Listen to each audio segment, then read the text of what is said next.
Hey guys, how's it going? I'm Duke of Italy, your favorite lo-fi music YouTuber, and today we are going to talk a little bit about Vane, the band Vane. Not just one album, but we're going to talk about both Error Zone and The World is Going to Ruin You, because it's been a minute since I did a Quickie, and this is a series called Quickie, where I spent about less than 5 minutes talking about something I think is pretty cool and I think deserves a little bit of attention. Now, metalcore sucks. I'm just going to get it out of the way right now. Metalcore is a genre that is genuinely not that good, and the best bands in metalcore typically adhere to some form of gimmick. Right off the bat, first thought would be Loathe. Loathe really engages in the shoegaze and the melodic style that doesn't really distract from the more death metal leaning metalcore portions of their discography. Of course, melodic metalcore is especially terrible, worse than normal metalcore.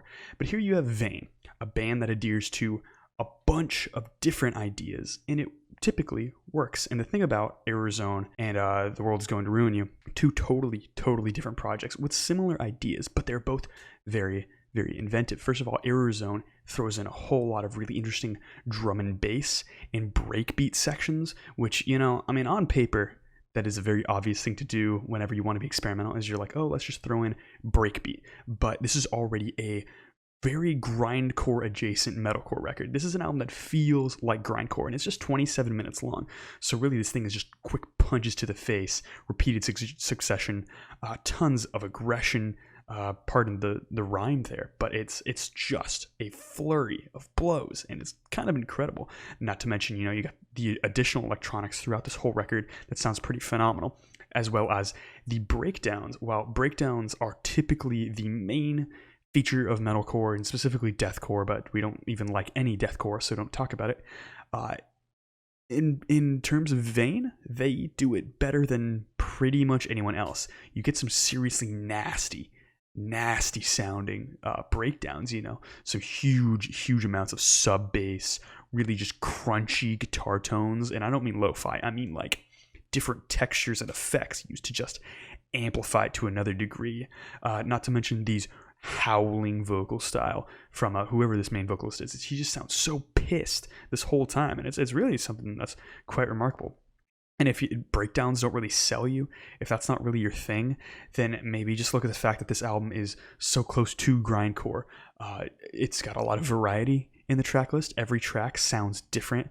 The riffs are genuinely pretty solid. If you're, this is going to sound cringe, but if you're into Gojira's sort of eclecticism on their albums, then you're going to like Vane, because this is sort of a bridging gap between metalcore and grindcore, and which is probably why it makes it one of the absolute best metalcore records there, up with Loathe's last record that was pretty solid. And of course, Vane's latest album, now going under Vane FM, or maybe they've always been doing that, takes a different approach, where for most of this album, a lot of these tracks are much shorter, under 2 minutes, and the last track reaches the 7-minute mark.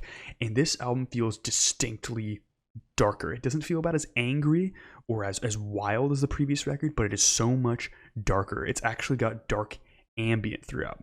And while the breakbeat stuff is somewhat gone, it kind of comes back rather as like organic drum and bass. Like you hear snare rolls from the actual drummer, but with some additional like low pass filters and stuff, and it sounds really cool.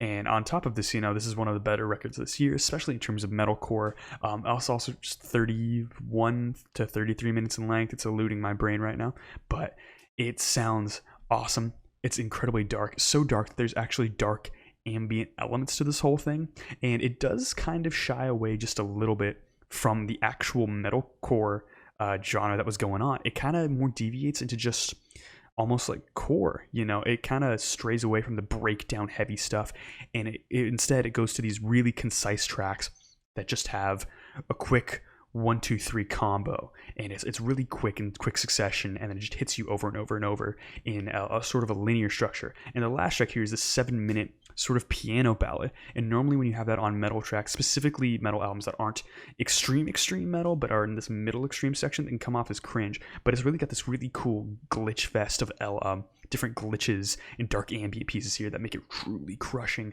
and really interesting.